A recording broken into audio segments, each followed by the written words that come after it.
Avant d'entrer sur le chantier, pensez à vous protéger. Portez des équipements de protection individuelle. Équipez-vous de gants, chaussures et casques de sécurité.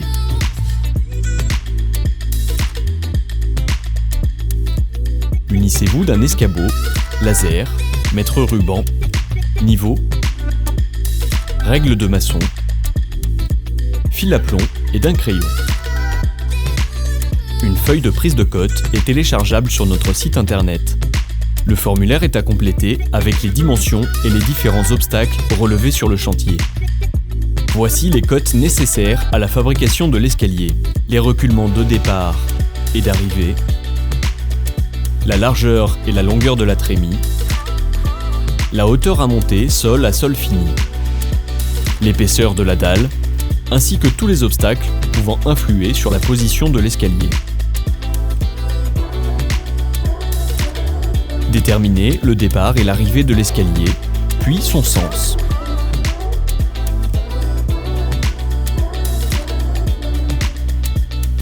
Vérifiez l'équerrage avec une équerre ou grâce au théorème de Pythagore. En mesurant un côté d'un triangle à 60 cm et l'autre à 80 cm, le troisième côté devrait mesurer 1 mètre. Si celui-ci est plus grand, l'angle est ouvert. S'il est plus petit, l'angle est fermé. Un angle fermé a un impact sur le reculement d'arrivée et les habillages à prévoir. Un angle ouvert nécessite de prévoir des habillages. On mesure l'espacement au sol disponible selon les obstacles éventuels et le passage entre le retour de mur. Projetez au sol l'arrivée de l'escalier avec le niveau et la règle. Prendre 2 points sur la largeur.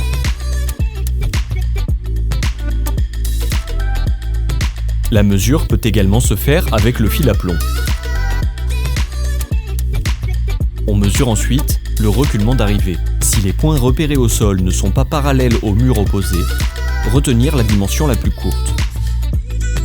Relevez les niveaux et la planéité à l'arrivée et au départ, puis mesurez la hauteur à monter.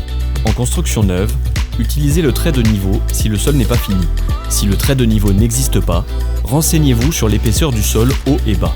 Mesurez la hauteur à monter sol à sol fini, au niveau du départ de l'escalier en utilisant une règle, un niveau et un laser, et en prenant à l'arrivée la référence sur le sol fini. Mesurez la hauteur sous plafond au niveau du départ de l'escalier pour définir l'échappée de tête.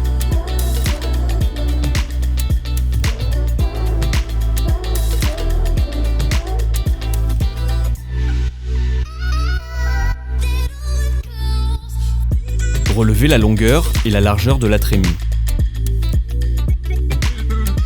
Vérifiez l'équerrage selon le même procédé que pour le mur. Vérifiez l'aplomb et la planéité des murs, ainsi que les obstacles éventuels se trouvant au niveau du limon de l'escalier. Dans ce cas, l'huisserie du bloc-porte. Relevez alors les cotes de ces obstacles. Relevez les ouvertures et les obstacles. Ces éléments ont une influence sur la position de l'escalier. Relevez les éléments susceptibles de gêner l'implantation de l'escalier à l'arrivée.